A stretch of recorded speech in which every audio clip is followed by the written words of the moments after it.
My name is Lauren S. Katakutan from Dash 2. Today, I'm going to discuss the PC components. First, the CPU case. CPU case ay ang kahon na nagsisilbing protection at pinaglalagyan ng lahat ng bahagi ng computer. Ito ang nag-aayos at nagsasama-sama sa mga components tulad ng motherboard, power supply at iba pa upang mag-function ng maayos. Pangalawa is motherboard. Ang motherboard ay ang pangunahing circuit board ng computer na nagsisilbing puso. Dito nakakabit ang mga pangunahing bahagi ng computer tulad ng mga CPU, mga RAM. Yan. Pangatlo is power supply.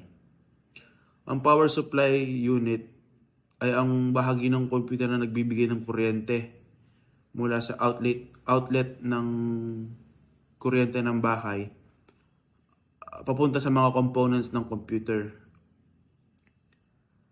Binibigyan ito ng sapat na electric ang lahat ng bahagi upang mag-function ng tama. Graphic cards. Ang graphic card ay responsable sa pagpapakita ng mga image, video at mga animation sa inyong screen. Pinapalakas din nito ang performance ng mga graphical na application tulad ng mga laro or mga video or editing software. Panglima is CPU or Central Processing Unit. CPU or processing unit, ito ang utak ng computer. Ito ay gumagawa ng mga o nagpapatakbo ng mga utos na pinapadala mula sa iba't ibang bahagi ng computer. Pinapalakas din ito ng andar ng computer at nagpapabilis sa mga operation nito. Pang-anim, RAM. Random Access Memory. Ang random access memory ay ang memorya na ginagamit ng computer upang mag-imbak ng pansamantalang data na kinakailangan ng mga application at sistema habang tumatakbo. Tumatakbo ng mas mabilis. Ang RAM kaysa sa hard drive. Kaya nakakatulong ito sa pagpapabilis ng mga operation ng computer. 7. Hard drive or hard drive disk.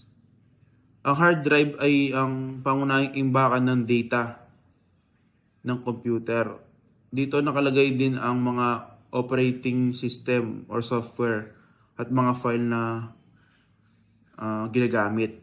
Ang mga data ay nananatili sa hard drive kahit na nakapatay ang computer.